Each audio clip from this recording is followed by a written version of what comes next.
Vamos a buscar en nuestras Biblias el primer libro de los Reyes, en el Antiguo Testamento. Primer libro de los Reyes, capítulo número 19, versículos del 1 al 18. Primer libro de los Reyes, capítulo número 19, versos que van del 1 al 18. Una vez que ya lo hayan encontrado, les voy a invitar a que nuevamente puestos de pie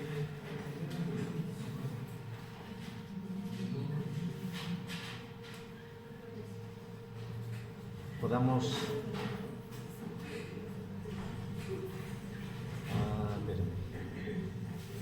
espérenme un tantito, no confíen en la tecnología.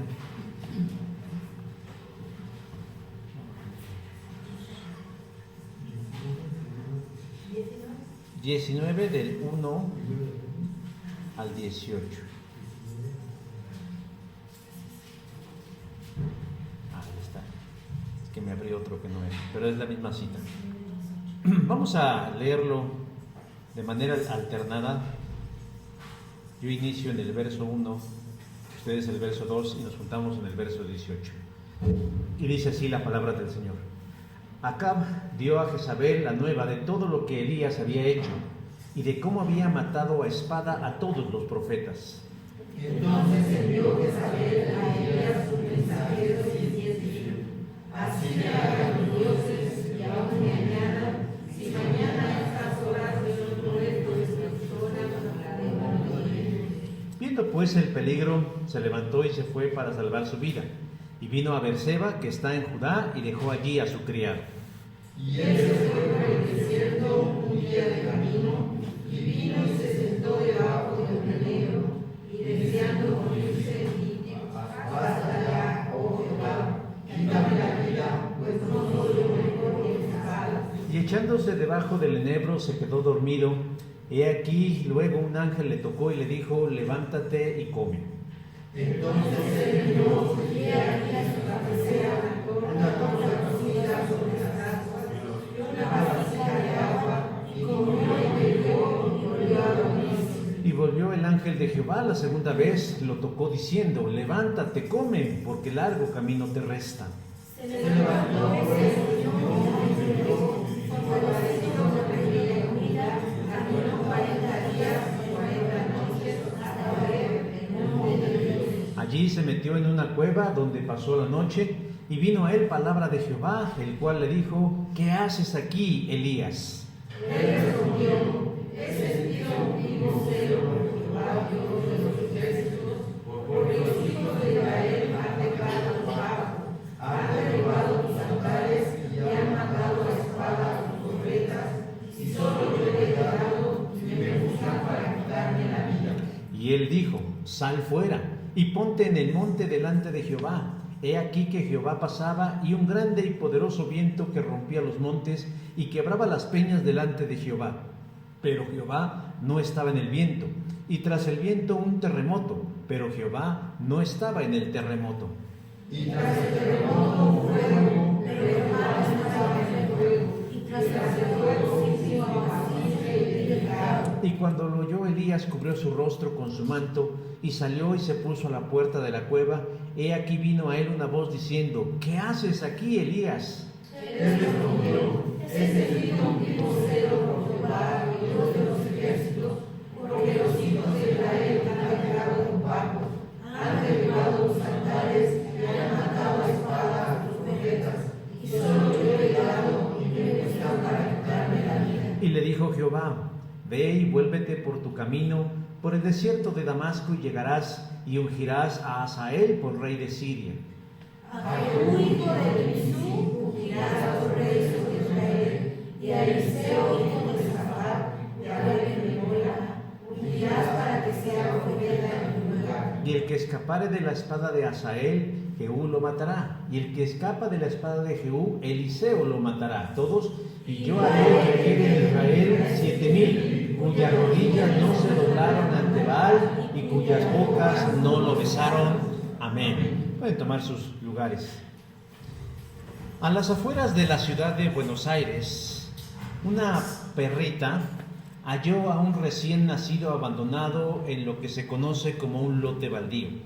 Como pudo, lo llevó arrastrando hasta junto con sus cachorros.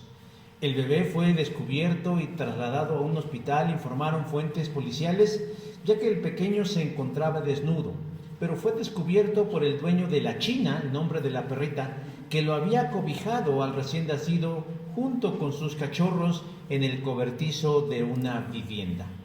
Cuando el dueño se percató que dentro de los cachorros de la China se encontraba un bebé, avisó de inmediato a la policía, que trasladó al niño a un hospital donde le curaron algunas heridas y donde se comprobó que tenía unas cuantas horas de haber nacido.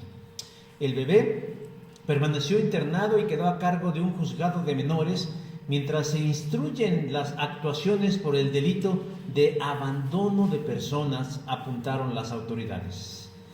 La verdad es que no deja de sorprendernos la naturaleza cuando nos enteramos de casos donde seres irracionales como un can pueden mostrar compasión por otro, máxime cuando es de otra especie. Tal vez cuando ese bebé crezca, tendrá que trabajar psíquicamente trabajar el abandono que sufrió de parte de su madre. Pues afirman los expertos de la conducta que quienes viven una experiencia de esa naturaleza padecen fuertes sentimientos de abandono y de soledad.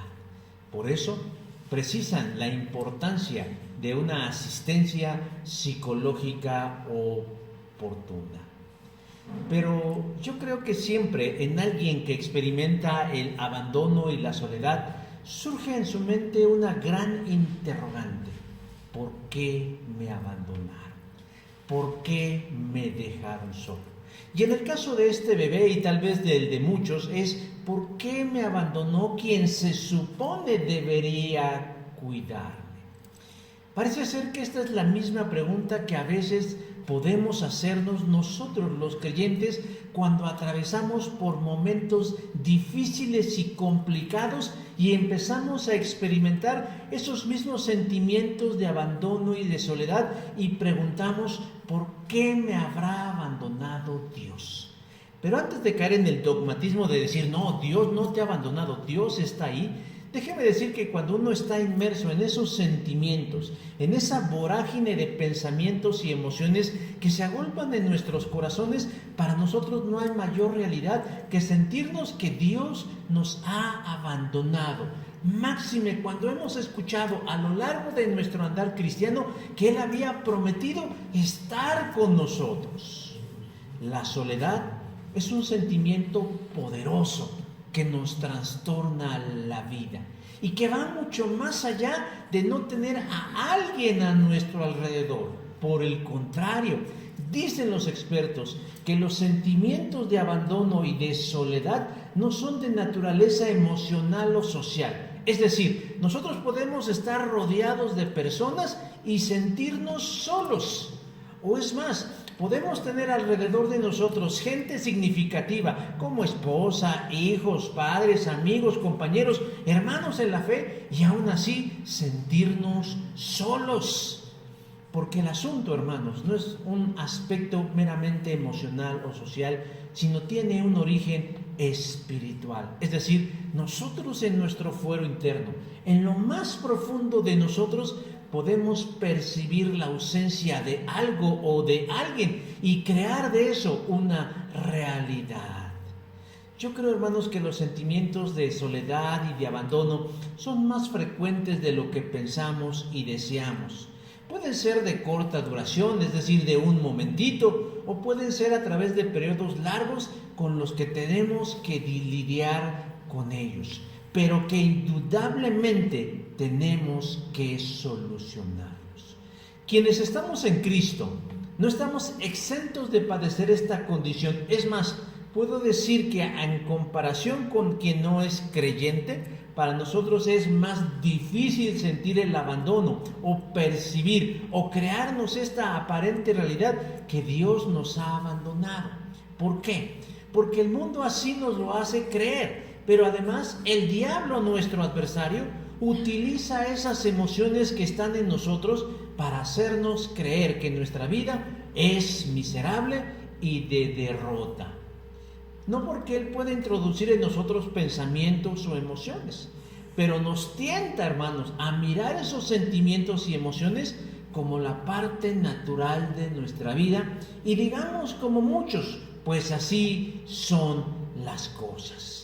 Por eso, hermanos, los sentimientos de soledad y abandono no discriminan, porque pueden afectar a un nuevo creyente, a un creyente más o menos en el camino de la fe, hasta un grande de la fe, como es el caso del profeta Elías.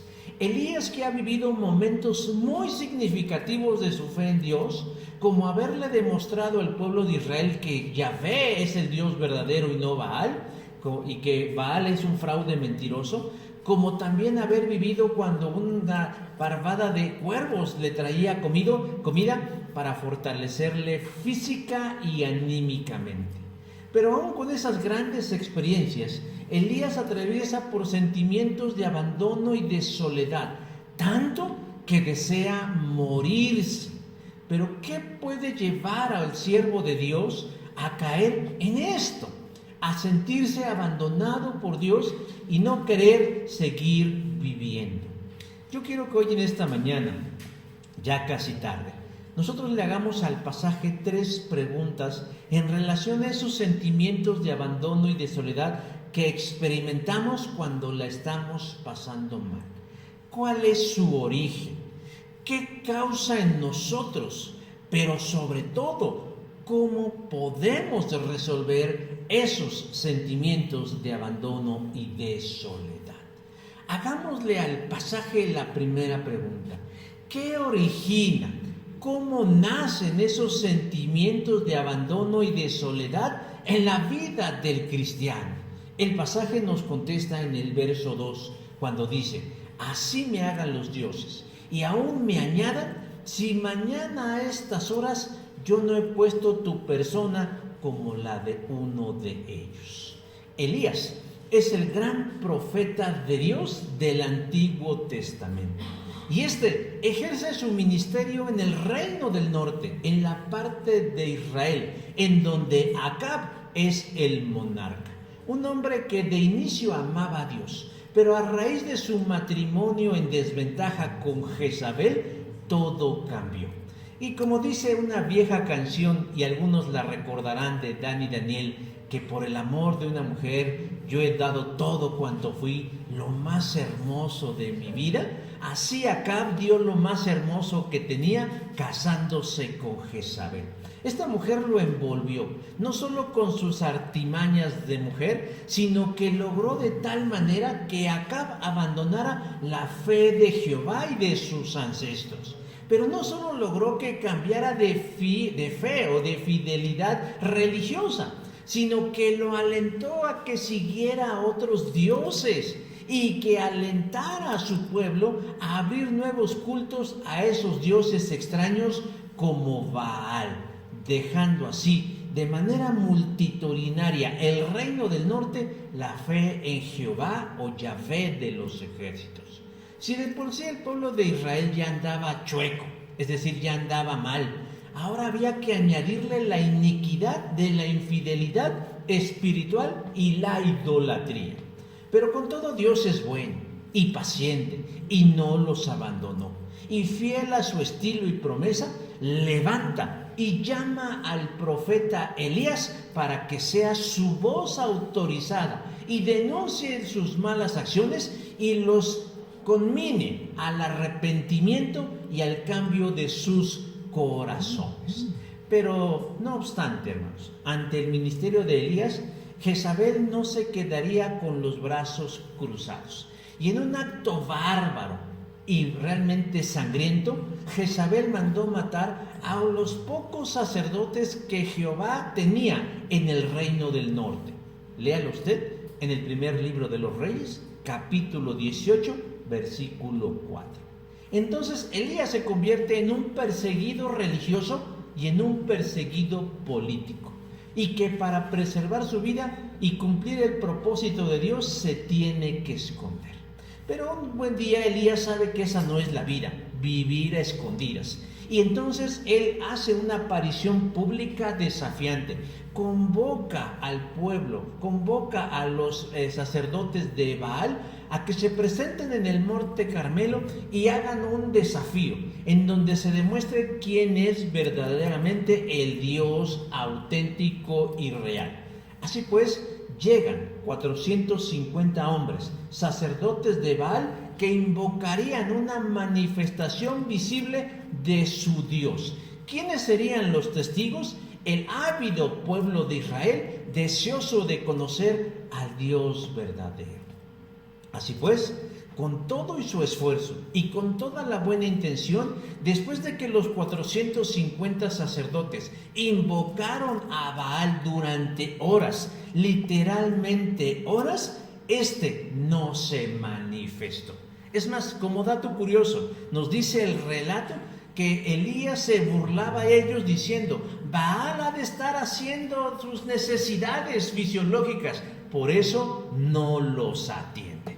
En contraste, cuando le toca el turno a Elías, este hace lo propio, prepara el sacrificio, ora a Dios, deja pasar un breve tiempo y le dice que se manifieste al pueblo. Fuego del cielo descendió y consumió no solamente la ofrenda presentada, sino la leña, las piedras y hasta el agua que había alrededor de todos allí presentes. Todos los que estaban ahí quedaron asombrados, helados, porque habían visto la manifestación de Dios. Esto trajo convicción al pueblo y tuvieron que admitir que el Dios verdadero era Jehová. Primer libro de los Reyes, capítulo 18, verso 39 dice: y todo el pueblo se postró y dijeron: Jehová es Dios. Entonces Elías tomó a los sacerdotes y los degolló a todos en muestra de su triunfo ante el Dios de Jehová de los ejércitos. Elías está en la cumbre de un ministerio exitoso. No hay hombre con más poder que Elías, el profeta de Dios. Es más, era más famoso y más influyente que el mismo rey de Israel. Yo creo que el corazón de Elías estaba hinchado como guajolote, así, rebosando de júbilo por las obras portentosas realizadas, pero no por él, sino sabedor que Dios lo había utilizado como canal de bendición. Pero hay una ley de la física que nos dice que todo lo que sube tiene que bajar. Y en este caso aplicó para Elías.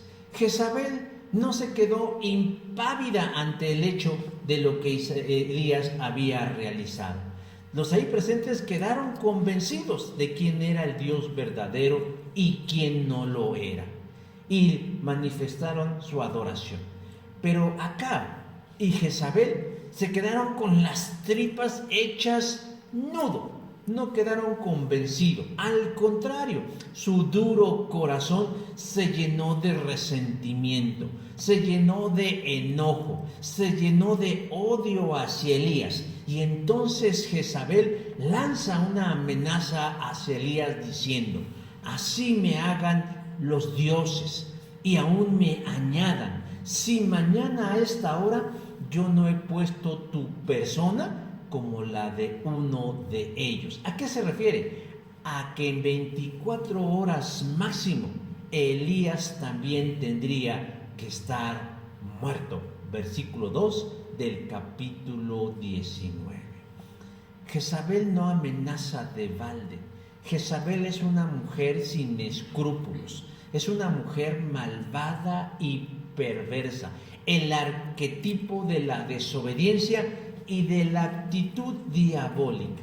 Le está diciendo a Elías: ahorita me cambio el nombre si al día de mañana tú no estás muerto igual que los sacerdotes de mi Dios. Solemos pensar, y a veces de eso tenemos la culpa los predicadores, de hacerles pensar que los personajes de la Biblia son producto terminado, es decir, que ya son seres gloriosos en sí mismos, pero no es así. La Biblia es el registro de Dios obrando a través de gente común y corriente, a veces más corriente que común, pero gente al final de cuentas con disposición. Elías, como cualquier otro de los personajes preponderantes de la Biblia, no es distinto a nosotros. Santiago, el escritor, nos dice acerca de Elías que Elías fue un ser humano como cualquiera de nosotros. Santiago capítulo 5, versículo 17. Y al decirnos esto, no solamente debe darnos un poquito de empatía, sino tener comprensión y poder identificarnos con él. ¿Por qué? Porque en cuanto Elías se entera de las amenazas que pesan sobre su cabeza, él toma una decisión que hubiéramos tomado muchos de nosotros. Elías no es tonto. Ya anteriormente había estado prófugo cuando mató Jezabel a los sacerdotes de Jehová, y lo hizo para salvaguardar su vida. Y ahora él está en una condición parecida, solo que por alguna razón, por alguna circunstancia que yo no alcanzo a entender, ni nadie, en esta vez las palabras de Jezabel inciden poderosamente en el ánimo de Elías, al punto de que él tiene miedo. Él siente pavor, él siente terror de saber que su vida está en riesgo porque ha sido amenazada por la misma esposa del rey. Hermanos, la pregunta no es si tendremos dificultades en la vida. La gran pregunta es, ¿estaremos preparados cuando las grandes dificultades de la vida lleguen a nosotros? Y lo más seguro es que todos nosotros habremos de enfrentar amenazas y riesgos a lo largo de nuestro andar en este lado de la eternidad. En la realidad en la que vivimos, en nuestra naturaleza humana, tenemos que reconocer que habremos de enfrentar problemas de diversa naturaleza, algunos pequeñitos, algunos medianos y algunos de tamaño jumbo o familiar. Pero a final de cuentas, problemas. Y al igual que Elías, desarrollaremos dentro de nosotros sentimientos, emociones que se agolparán como respuesta a esa circunstancia que estamos viviendo. Dicen los expertos que los sentimientos se producen a raíz de la percepción que obtenemos de la realidad. Pero eso no significa que no sean auténticos. Nosotros podemos sentir miedo, temor, pavor, soledad, angustia ante lo que para nosotros es una realidad. En el caso de Elías, ¿cuál es su realidad? Pesa sobre su cabeza una sentencia de muerte que debe cumplirse en tan solo 24 horas como máximo. Y de no, entonces él sabe que le queda poco tiempo.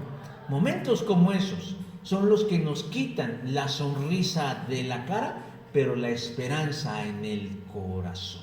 Ninguno de nosotros escapa a los momentos dolorosos, son parte de la vida. Pero yo sé que eso a usted no le ayuda, ni lo hace sentir mejor. Al contrario, nos carcome en nuestro ser interno. Pero ¿qué problemas nos generan sentimientos de abandono y de soledad? Problemas financieros, pérdidas materiales, pérdidas emocionales, conflictos familiares, pérdida de la salud, situaciones sociales o situaciones mundiales. Yo no sé cómo esté el corazón de ustedes en este sentido, pero pareciera que de pronto estamos en una avalancha que se encarga todos los días de recordarnos, cuán frágiles somos y cuán inestable es la vida. Recién vamos saliendo de un tiempo pandémico, ya sea real o aumentado, pero el chiste es que muchos la pasamos muy mal. Hoy en día seguimos ante las situaciones, por ejemplo, económicas o financieras, en donde el dinero no alcanza para cubrir nuestras más básicas necesidades. Y para colmo, la amenaza de la erupción de un volcán nos coloca nuevamente en una situación de qué es lo que pasará, qué es lo que sucederá. El viernes yo escuchaba por el radio a una persona que decía que si han notado que enferman con mayor facilidad que antes. Ella dice que esa razón tiene que ver con el tiempo de vida en el que estamos viviendo hoy. Yo le decía a mi esposa, el mundo está cambiando. Tal vez en lo general seguimos viendo las mismas cosas, pero en el detalle la vida está cambiando, nuestro entorno está cambiando, la sociedad está cambiando. Para nosotros los cristianos esto no debe ser sorpresivo, porque la Escritura nos dice que el mundo irá de mal en peor, las cosas se irán poniendo peor y peor en todos los sentidos. Pero ¿cómo reaccionamos nosotros? ¿Cómo respondemos a esos cambios que se van dando firme, paulatina y consistentemente? Los somatizamos y entonces empezamos a reflejarlo a través de malestares físicos, emocionales y espirituales. Y uno de esas consecuencias son estos sentimientos de soledad. ¿Dios nos ha abandonado? ¿Dios ya no está presente? Seríamos como los teístas que decían que Dios creó al mundo, lo echó a rodar y se olvidó de él. Eso, hermanos, puede generarnos un gran vacío y un sin propósito enorme en nuestras vidas. Sentir que la vida no vale nada, como dice la canción. Pero esto es lo que genera en nosotros estos sentimientos de abandono, estos sentimientos de soledad, estos sentimientos de ausencia, los momentos adversos, las circunstancias difíciles, los problemas, sean particulares o sean sociales o sean económicos o sean inclusive mundiales. Pero el ser humano es sensible a su entorno y reacciona. Y una de sus reacciones es sentir que Dios lo ha abandonado. La segunda pregunta que hay que hacerle al pasaje es, bueno, ya sabemos cómo y cuándo se originan. Ahora, ¿qué efectos producen esos sentimientos de abandono y de soledad? Versículo 4 dice, y se sentó debajo del enebro y deseó morirse. Elías se enteró de la sentencia que pesa sobre su cabeza. Decía yo, no era algo nuevo porque ya anteriormente él había sido amenazado. Pero en esta ocasión, las palabras de Jezabel pesan y pesan mucho en la vida de Elías. Está en un momento de mucha vulnerabilidad. Tal vez la euforia del éxito que acaba de tener, no lo sé. Pero lo que sí es que inmediatamente él, viendo el peligro, dice el verso 3, se levantó y se fue para salvar su vida. La vez anterior también se fue y se fue para salvar su vida. Pero la diferencia radica que en esta ocasión lo hizo con miedo, lo hizo con temor y con un profundo sentimiento de abandono. Dicen otras versiones de la Biblia de este mismo verso que tanto al escuchar esto, él escapó. Es decir, dijo en términos coloquiales, patitas, ¿pa' qué las quiero? ¿Qué efectos causó en la vida de Elías? Primero, abandonó lo que estaba haciendo. Él abandonó lo que estaba haciendo. En los asuntos concernientes a la fe, él tenía una tarea que cumplir. ¿Cuál era? Era ser la voz de Dios en medio del pueblo. Él era Dios, era que Dios transmitía un mensaje y él era quien le daba voz a ese mensaje. Y él optó por anteponer sus intereses sin esperar las instrucciones de Dios, sin sentarse a orar y decirle, Señor, ¿qué hago? Sino simple y llanamente él tomó lo que a él le pareció la mejor decisión. Tomó sus cachivaches, tomó a su siervo y se fue sin dar explicación alguna. Se dejó llevar por el momento, sin importarle lo demás, sin importar que Dios le había encomendado una tarea o si Dios le había prometido algo. Si nosotros revisamos esto que los reformadores llaman el orden de la salvación o el ordus salutis, que es decir, esta manera en cómo se da la salvación en un proceso, hay uno de los elementos que a nosotros debe llamarnos la atención y es la perseveración de los santos. Una señal inequívoca de que somos hijos del Rey, hermanos y hermanas, es que nosotros persistimos en el camino de Dios pese a las luchas, a las desilusiones o a las amenazas que experimentamos. No estoy diciendo que si atravesamos por un momento como el de Elías y actuamos como él, es que perdemos la salvación. Yo no estoy diciendo eso. Pero sí estoy diciendo que aún en medio de la perseveración, hermanos, nosotros experimentamos momentos difíciles que nos hacen dudar de nuestra afiliación espiritual, sobre todo de Dios, y queremos mandar todo a volar, como diciendo, ¿yo qué necesidad tengo de andar en estas andanzas? Cuando veo a gente del mundo sin Cristo que le va mejor que a mí. Pero ese es un pensamiento que puede llegar a cruzar por la mente del creyente. Pero si realmente somos salvos, como dice la canción, y realmente andamos en el camino y comunión con Cristo, nosotros perseveraremos en el camino de la fe pese a las más duras circunstancias. La segunda cosa que obra en perjuicio de la vida de Elías y de nosotros cuando enfrentamos sentimientos de abandono y de soledad es el aislamiento. Dice versículo 3, y Elías dejó a su siervo allí. Él dejó de donde estaba, en el monte Carmelo. Sale huyendo, dice, tomó sus cachivaches, las pocas chivas que tenía, se fue a Beerseba, que estaba en el lado del sur de Judá, y ahí, cuando llegó a Beerseba, dejó a su criado. Sale del reino del norte, llega al reino del sur, lo hace acompañado de su criado, pero camino delante lo deja y empieza a caminar verdaderamente solo. Nadie va con él. Dicen que la soledad es mala consejera. ¿Por qué? Porque la soledad crea el ambiente propicio para escuchar a la loca de la casa. ¿Y cuál es la loca de la casa? Nuestra mente. Esa que nos da cuerda como burro sin mecate.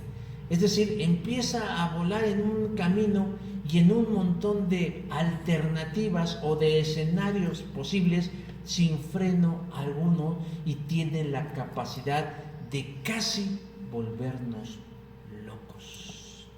Por eso, no es recomendable que una persona que empieza a sentirse que Dios lo ha abandonado, se aísle, se excluya, se exima. De ahí la exhortación constante, hermanos, de no dejar de congregarnos como algunos tienen por costumbre. Esto no es una actividad per se, o sea, no es nada más reunirnos por sí o sin sentido. Tiene mucho propósito. Venir a la iglesia o reunirnos con nuestra familia en la fe ayuda, hermanos, a evitar que sigamos desarrollando sentimientos de abandono y de soledad. Dentro del aislamiento, nos dice que Elías hacia dónde se encaminó. Se internó en un desierto, versículo 4 dice, y él se fue por el desierto. Y esto tiene un significado simbólico profundo. Él estaba solo en su mente, en su corazón, pero también estaba solo físicamente, y para colmo y de añadir, él se va a un lugar donde no se va a encontrar a nadie, un desierto, un lugar donde no iba a encontrar absolutamente a nadie, y él refuerza la idea de estar solo, de querer estar solo, y paradójicamente, aunque él desea estar solo, esa soledad le pesa y le duele. La tercera cosa que hace Elías es que se va quedando sin energía, sin ganas de seguir adelante. Dice que Elías se acostó debajo del arbusto o de un enebro y allí se quedó dormido. El sueño es una bendición de Dios, poder dormir después de un arduo trabajo. Pero cuando se presenta en situaciones como esta, el sueño representa una señal de evadir o de evitar lo que se está viviendo. Cuando alguien tiene una tristeza profunda, no quisiera despertar. Es más, solamente quiere dormir, solamente quisiera que en sus sueños las cosas tomaran un rumbo diferente y tal vez con la ingenua idea de que cuando despierte las cosas se hayan resuelto. Se hayan resuelto. La gente que está así experimenta un cansancio emocional, un cansancio espiritual y un cansancio físico, como si no hubieran dormido.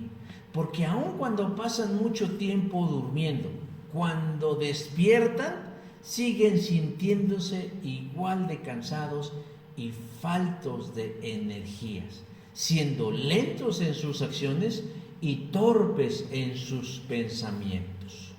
Un cuarto aspecto de estos sentimientos, hermanos, es la pérdida de la visión. Pero no estoy hablando de que no vean con los ojos físicos, sino más bien una distorsión de la realidad. Porque dice que se sentó debajo del enebro, se durmió, y cuando despertó, versículo 4, ¿qué dijo? Deseaba morirse. Estaba convencido en ese momento que todo lo que él había logrado en su vida, no había servido para nada. Por lo tanto, lo mejor que puede suceder es morirse. Hablar, hermanos, de la gente que se auto-homicida, de la gente que atenta en contra de su vida. Quienes no están o no estamos en esta condición nos resulta un misterio. Y hay quienes los señalan como valientes por haberse decidido atentar en contra de su propia vida. Bueno, a veces no nos queremos ni cortar una uña o quitar un padrastro, pues menos quitarnos la vida. Pero hay quienes los señalan como cobardes porque dicen que no son capaces de enfrentar la vida. En lo personal, yo tengo 2 familiares que atentaron con su vida exitosamente. Pero cuando uno conoce el contexto de sus vidas y de sus emociones, uno simplemente se guarda su opinión en relación a decir si fueron valientes o si fueron cobardes. Porque es tanto el dolor que sienten las personas, o podemos llegar a sentir las personas, que ya no mediamos entre lo que es bueno o es malo, conveniente o no. La idea es dejar de sentir eso que me está agobiando. Y a veces la muerte se convierte en una solución. Tan así se siente Elías, que se comparó a sus antepasados cuando dice: yo no soy mejor que mis padres. Y no está hablando de sus padres biológicos, sino de sus antepasados. Vean cómo Elías se redujo, siendo el profeta de Dios, el gran profeta de Dios en el Antiguo Testamento, se hace igual que los israelitas, diciendo: yo no soy diferente a ellos, yo no soy mejor que ellos, es más, yo soy como ellos. O sea, él se pone en su condición de pecado como ellos, y entonces se mira de manera distorsionada y no de manera objetiva. Entonces, Elías se cree que está fracasado y que lo que ha hecho no ha servido de absolutamente nada. Nada. Soy una basura. Soy un fracaso. Soy alguien que no le ha servido a Dios. Pero hermanos, ¿es eso verdad? ¿Esa es la realidad auténtica? No. Pero en ese momento para Elías así son las cosas. Así son las cosas. Quienes están por fuera o quienes estamos por fuera, podemos decirle: Elías, estás en un bache emocional y espiritual. Dios quiere mostrarte algo. Pero Elías, que está con una realidad distorsionada, dice: no, yo soy un fracasado. Perdón. Por último, lo último que causan estos sentimientos de abandono y de soledad en una persona es perder el interés por aquellas cosas que son importantes. Elías vuelve a dormirse. Está en una dinámica de dormir, despertar, sentirse mal, dormir, despertar, en un círculo vicioso. Y de pronto él olvida ¿qué? Se olvida de comer. Y comer es importante. Hay gente que dice: es que a mí no me dan ganas de comer. Pues no coma por ganas, coma por necesidad, porque si no, ¿cómo va a sobrevivir? Dios en su bondad, ante esta dinámica de Elías, ¿qué hace? Le envía un ángel, no una, sino 2 veces. ¿Para qué? Para que lo despierte. ¿Y para qué lo despierta? Para que coma. No debemos espiritualizar siempre todas las cosas, hermanos. Dejar de comer es un signo de alerta, de que algo no está funcionando. Cuando se detecta que el apetito se ha alterado, hay que poner especial atención en eso. Si no es por una causa orgánica, es decir, ay, pues tengo gastritis o las lombrices ya no me dejan vivir, puede ser una causa emotiva. Pero Dios, sensible a la necesidad de Elías, le envió en un ángel en 2 ocasiones para despertarlo y que comiera. En una ocasión trágica, un par de ranas cayeron en un recipiente con leche. Una de ellas, al verse en la condición de estarse ahogando entre la leche, pensó y dijo: este es el final de mis días. Nunca podremos salir de aquí. Me voy a morir. Y se murió. Hermanos, ni siquiera lo intentó. Simplemente se dejó hundir y se murió. Ante cualquier signo de sentimientos de abandono y de soledad, nosotros tenemos que tomar medidas y no dejarnos hundir como una de las ranas. La tercera pregunta que hay que hacerle al pasaje: ya vimos cuál es el origen, ya supimos qué lo causa, ya vimos la signología o sintomatología de la presencia de sentimientos de abandono y de soledad. Pero lo más importante de todo eso es: ¿y ahora cómo lo resolvemos? ¿Cómo se solucionan estos sentimientos de abandono y de soledad? Verso 13 dice: ¿qué haces aquí, Elías? Mientras la primera rana se dejó morir y decidió no moverse, la segunda rana dijo: no, yo voy a vivir. Y empezó a mover sus ancas, y a moverlas, y a moverlas, y a moverlas, a lo loco, a tontas y a locas, hasta que esos movimientos hicieron que la leche se convirtiera en mantequilla, una condición más sólida de la que pudo apoyarse, salir y sobrevivir. Elías se siente solo y abandonado. Cree que todos lo han dejado, pero decíamos, esto no es así. Dios no es ajeno a la condición y situación por la que atraviesa su siervo. Porque contrario a nuestras emociones y sentimientos y nuestra percepción de las circunstancias, Dios siempre se ocupa de nuestro bien.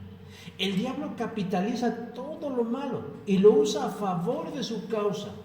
Aprovecha que la mente es un campo fértil a pensamientos pesimistas y nos tatúa la idea de que Dios es injusto e insensible, que se le fue de las manos y peor aún, que nos ha dejado solos. Y reitero lo que dije hace unos momentos: las personas en la Biblia no son superhéroes carentes de defectos o dudas acerca de Dios y sus planes. Elías huye ante la amenaza de Jezabel, se esconde y se duerme a la sombra de un árbol, sin esperar ya nada más que llegue la muerte misericordiosamente y lo quite de ese sufrimiento. Pero Dios hace algunas cosas en favor de Elías. Lo primero, lo dije hace un momento, Dios le envía un mensajero, es decir, un ángel, para que le dé los primeros auxilios, que es avisarle que es hora de comer. Versículo 7, he aquí un ángel le tocó, lo despertó obviamente, y le dijo: levántate y come, no una, sino 2 veces. Es tal el desinterés de Elías por la vida que se le ha olvidado que no ha comido. Pero aún así, ante la insistencia del ángel, Elías no se niega a comer lo que el ángel le ofrece.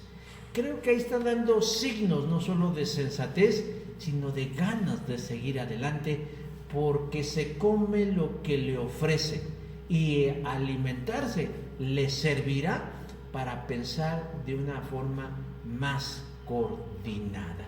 Porque comer bien, hermanos, ayuda a que nuestro cerebro también funcione muy bien. Por cierto, para aquellos que odian las grasas diciendo no, yo todo asado, les tengo una mala noticia. Si ustedes no comen grasa, van a empezar a tener problemas en su cerebro. ¿Por qué? Porque el 95% de nuestro cerebro son grasas, son lípidos. Y si nosotros no le damos aporte de grasas sanas a nuestro cerebro, pues ¿de dónde las va a sacar? Si comemos puras cosas con agua, atún con agua, quesadillas a las brasas, pollo sin grasa y no comemos lo demás. No estoy diciendo que se coman unos plátanos fritos, ni tampoco todos los días coman carnitas, pero sí deben incluir en su dieta grasas sanas como el aguacate, las nueces. Es más, la manteca de cerdo es más sana que el aceite de granos. ¿Por qué? Porque hace funcionar a través de los fosfolípidos nuestro cerebro. Y así podemos pensar, discernir de una manera más clara y precisa. Lo segundo que hace lo que hace Dios es que le hace recuperar, es ponerlo a hacer algo. Lo pone a hacer algo. Una vez que Elías ha comido, Dios le dice, ponte a caminar. Dice, y fortalecido con aquella comida, lo puso a caminar durante 40 días y 40 noches. El movimiento, hermanos, hace que nuestro cuerpo produzca las famosas drogas de la felicidad llamadas endorfinas. Son hormonas que producimos cuando estamos en movimiento, no cuando estamos dormidos. Cuando estamos dormidos producimos algo que se llama melatonina, que es la hormona del sueño. Cuando no podemos dormir es que no la estamos produciendo.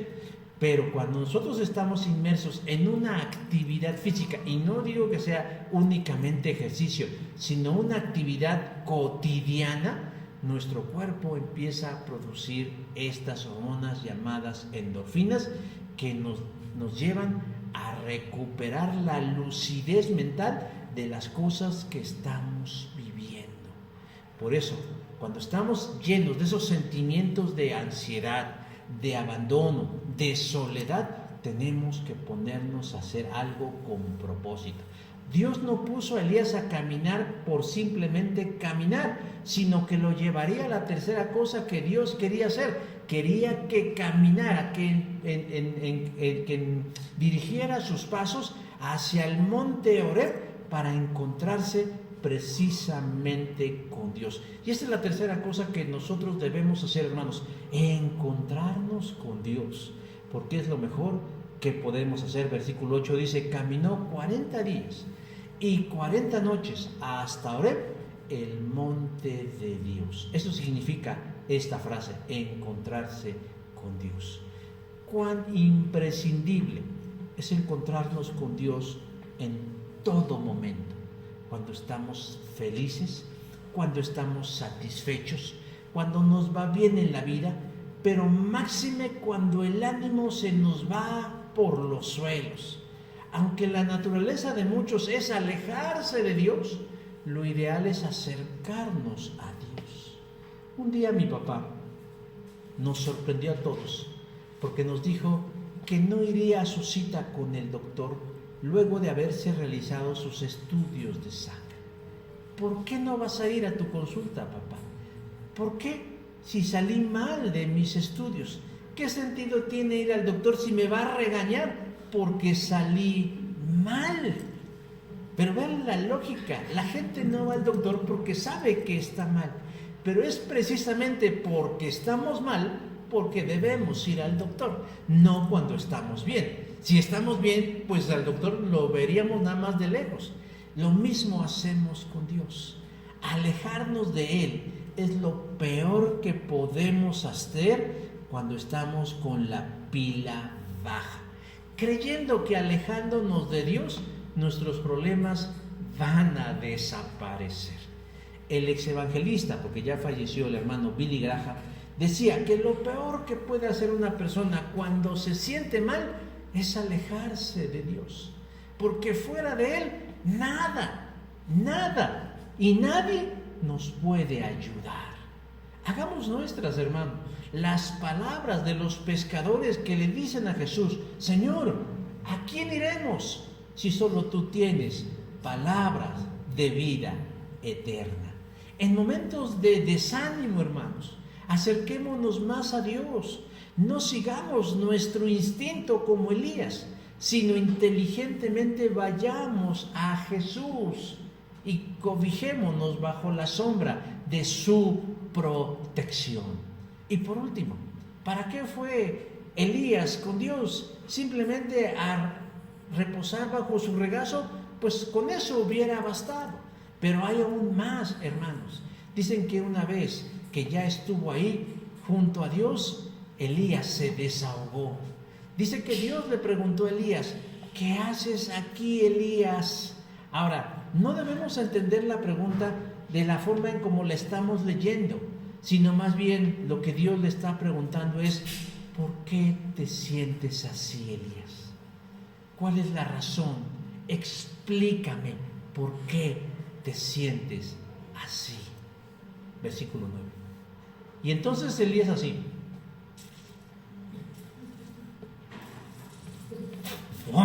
como un dique contenido, abre su corazón a borbotones y le expresa con palabras su sentir a Dios.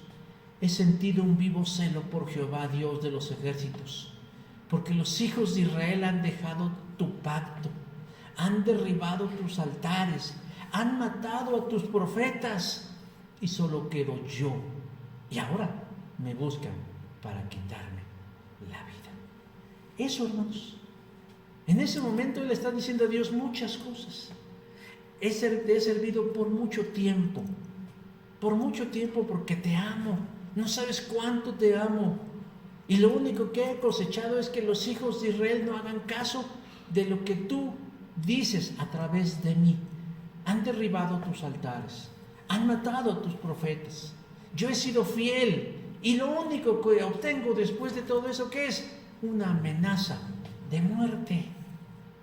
Él cree que está solo y que lo que ha hecho no sirve de nada, que ni Dios mismo lo acompaña, y por eso él se siente mal.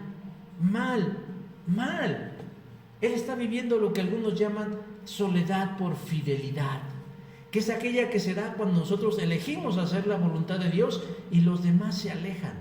Y hermanos, esa soledad pesa, porque a veces, queramos o no, sí nos gusta que los demás nos validen, pero de pronto esos demás, cuando nosotros hacemos la voluntad de Dios, se alejan. Me llama la atención que en ningún momento Dios le recrimina a Elías por lo que siente, ni por sus palabras, sino que lo deja expresarse 2 veces, en 2 ocasiones. Él expulsa, vamos a decirlo así, el veneno que trae adentro, lo saca fuera de sí y le dice 2 veces a Dios lo mismo: siento un celo muy grande por Jehová, Dios de los ejércitos. Los hijos de Israel han roto tu pacto, han derribado tus altares, han matado a tus profetas, y solo quedo yo, y lo único que me he ganado es que me amenacen de muerte. Qué terapéutico es hablar, hermanos, acerca de lo que sentimos. Se dice que cuando una persona experimenta un momento traumático en la vida, fue testigo involuntario de un asalto o de un accidente, suele sentir el impulso de hablar del hecho. Y habla de lo mismo, como un mecanismo de defensa para ir sanando su alma. Pero solos, aislados, alejados, escondidos, dormidos, no lo vamos a lograr, sino cuando realmente lo decimos. Una vez que Elías habla, una vez que Elías le dice a Dios: Dios le dice que ahora Él le va a hablar a él. Y contrario a lo que uno pudiera pensar o esperar, a lo espectacular que Dios ha hablado en otras ocasiones, Dios no le hablaría mediante un viento recio, ni tampoco a través de un terremoto o de un fuego abrasador, sino que lo haría a través de un silbo apacible y delicado. Dios le hablaría con ternura, Dios le hablaría con paciencia, lo tomaría con su mano, lo acercaría a él y al oído le diría lo que Elías necesita escuchar. Versículo 13 dice: y cuando Elías lo oyó, cubrió su rostro con su manto y salió y se puso a la puerta de la cueva. Y aquí vino a él una voz diciéndole otra vez: ¿qué haces aquí, Elías? Con la misma ternura le dice: no tienes por qué estar pensando eso, no tienes por qué estarte sintiendo así. Y aunque él le vuelve a decir: Señor, yo he sentido un vivo celo por Jehová de los ejércitos y los hijos de Israel, y bla, bla, bla, bla, bla, bla, el Señor le dice: ve y vuelve por tu camino. Tienes cosas que hacer, aún tienes muchas cosas que hacer. Tu vida no se ha terminado. Esto no te define. Esto no es tu vida, Elías. Esto es un bache en el camino. Es solo un momento, como decía hace un rato mi esposa, en la eternidad, que comparado con la eternidad es solo una breve instante. El otro día yo me ponía a pensar: ¿cuánto tiempo duró el sufrimiento de Job? ¿Cuántos días duró el sufrimiento de Job? La pérdida de sus hijos, la pérdida de su esposa, la pérdida de sus bienes, la pérdida de su salud. Uno pensaría: uy, no, años. No duran años. Unos cuantos días, unas cuantas semanas, a lo mucho un mes le duraría el suplicio de Job.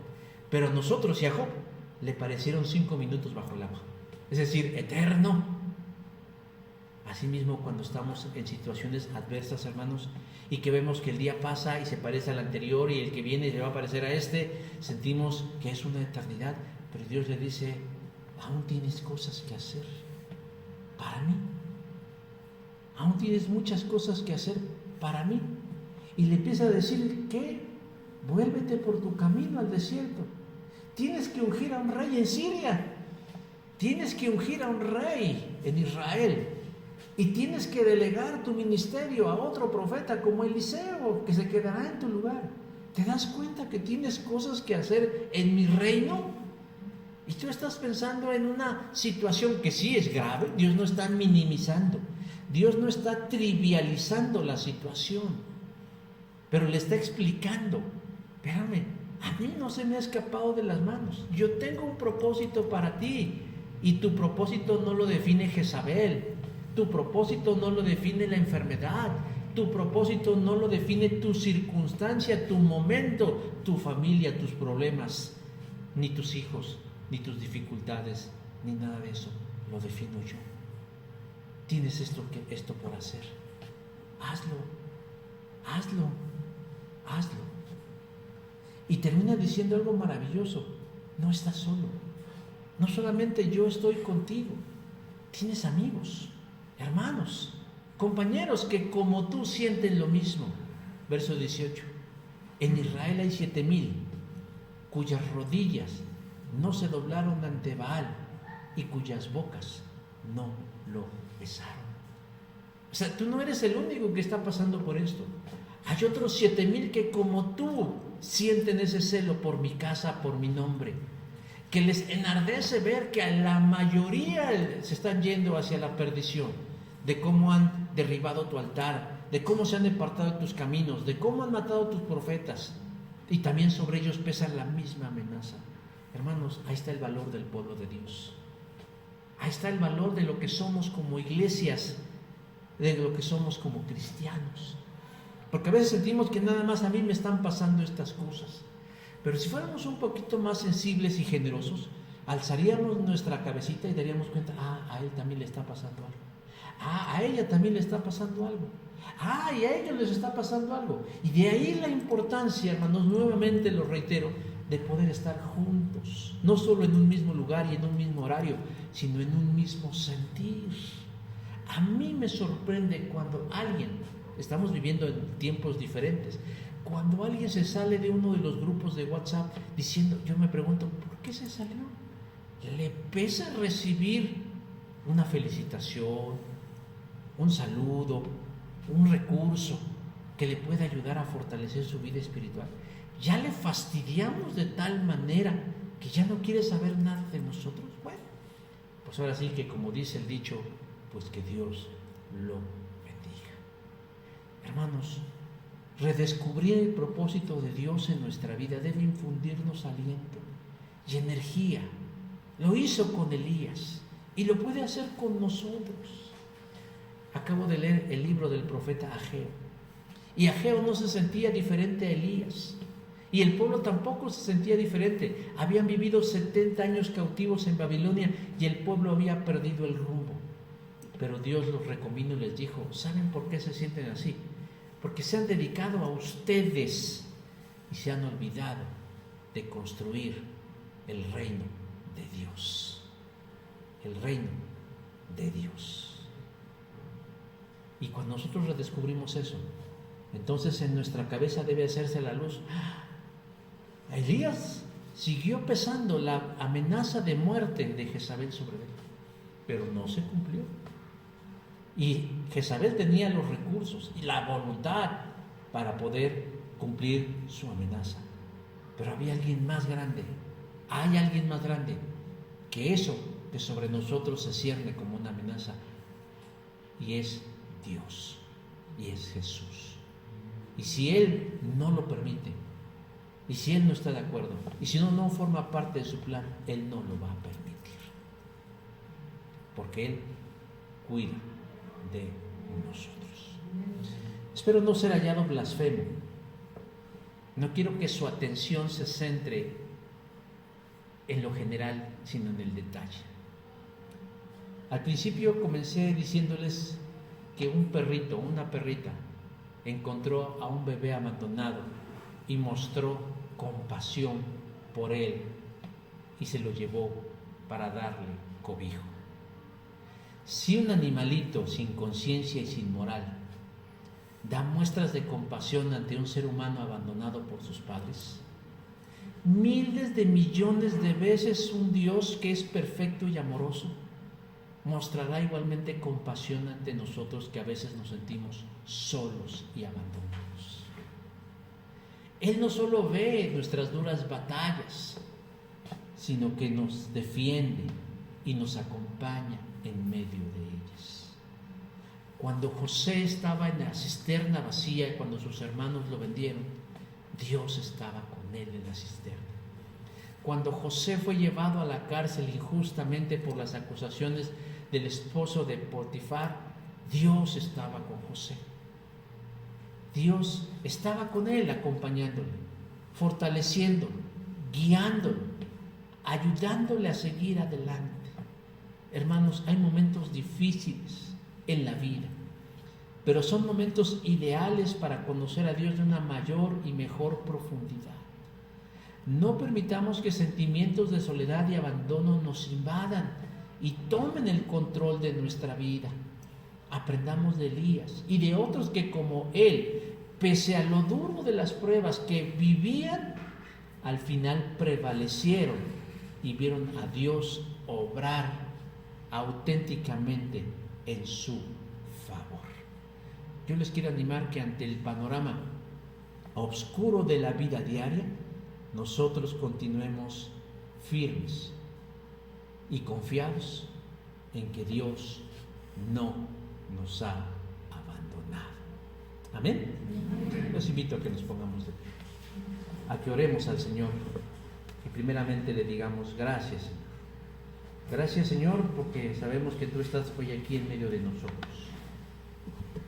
Y no porque nosotros seamos buenos, ni perfectos, ni bonitos, ni sinceros, sino porque tú eres fiel y porque tú eres justo y porque tú empeñaste en más de una ocasión tu palabra diciendo que estarías con nosotros todos los días en esta tierra hasta el fin de los tiempos, que permanecerías con nosotros perfeccionándonos hasta cumplir tu obra en cada uno de nosotros. Estamos enfrentando tiempos difíciles en lo particular, en lo personal, en lo familiar y como iglesia, como humanidad. Pero no debemos dejarnos llevar por ese pensamiento injusto hacia ti, en el hecho de hacernos creer que tú simplemente nos creaste y nos has abandonado. No forma parte de tu naturaleza la irresponsabilidad. No forma parte, Señor, de tu esencia el engaño y habernos hecho creer que estarías con nosotros y no estás. Hoy estás con nosotros, porque eres Emmanuel, Dios con nosotros. Y eso debe conmover nuestra vida, nuestra mente, nuestra voluntad y nuestros corazones. Por eso, cuando venga el diablo a nuestros oídos y nos diga que tú nos has abandonado, permítenos contestarle con firmeza y convicción que no es así, que tú estás con nosotros, que tú vas con nosotros, que tú nos acompañas a cada rincón y a cada espacio, y que aún en los errores y en las malas decisiones, Señor, tú siempre nos ayudas a salir adelante. Porque lo que quieres y lo que buscas, Dios, no es que nosotros simplemente triunfemos, sino que tu nombre sea conocido y tu mano bondadosa sea observada por todos aquellos que están alrededor de nosotros, y que al igual que Israel, que miraron cómo descendió fuego del cielo y consumió el holocausto, asimismo, Señor, los demás queden maravillados y se postren y alaben al Dios de los cielos. Gracias, Padre Santo. Descansamos y depositamos sobre tus espaldas, en esa cruz del Calvario, nuestras aflicciones y nuestros problemas, para que así, Señor, impidamos que seamos invadidos por sentimientos de abandono y de soledad. Reprendemos ese espíritu, Señor, y nos abrazamos de ti. Por el nombre de Jesús. Amén y amén. Pueden tomar.